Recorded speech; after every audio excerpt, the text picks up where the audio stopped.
সঙ্গীত জগতের এক অপূরণীয় ক্ষতির দিন। স্তব্ধ হয়ে গেল সুরের জাদু। 92 বছর বয়সে প্রয়াত হলেন কিংবদন্তি সঙ্গীত শিল্পী আশা ভোসলে। দীর্ঘদিন ধরেই তিনি বার্ধক্যজনিত সমস্যায় ভুগছিলেন। আজ দুপুরে মুম্বাইয়ের একটি হাসপাতালে শেষ নিঃশ্বাস ত্যাগ করেন এই সুর সম্রাজ্ঞী। ভারতীয় সঙ্গীত জগতের কিংবদন্তি এবং কোটি কোটি মানুষের প্রিয় গায়িকা আশা ভোসলে আন্না রবিবার দুপুরে মুম্বাইয়ের ব্রিচ ক্যান্ডি হাসপাতালে শেষ নিঃশ্বাস ত্যাগ করেন তিনি। মৃত্যুকালে তার বয়স হয়েছিল 92 বছর।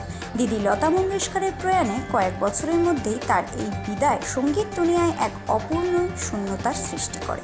পারিবারিক সূত্রে জানা গিয়েছে, বেশ কিছুদিন ধরে বার্ধক্যজনিত সমস্যার পাশাপাশি ফুসফুসের সংক্রমণে ভুগছিলেন তিনি। অবস্থার অবনতি হওয়ায় তাকে হাসপাতালে ভর্তি করা হয় এবং শনিবার রাত থেকেই তাকে ভেন্টিলেশনের সাপোর্টে রাখা হয়েছিল। চিকিৎসকদের সব চেষ্টা ব্যর্থ করে আজ দুপুরে মাল্টি অর্গান ফেলিওরের কারণে তার মৃত্যু হয়। তার প্রয়াণের খবর ছড়িয়ে পড়তেই শোকের ছায়া নেমে এসেছে গোটা দেশে। প্রধানমন্ত্রী সহ বিশিষ্ট ব্যক্তিরা গভীর শোক প্রকাশ করেছে। জানা গেছে, আগামীকাল পূর্ণ রাষ্ট্রীয় মর্যাদায় তার শেষকৃত্য সম্পন্ন হবে।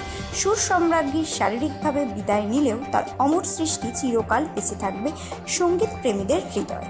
ব্যুরো রিপোর্ট, রাত দিন নিউজ নেটওয়ার্ক।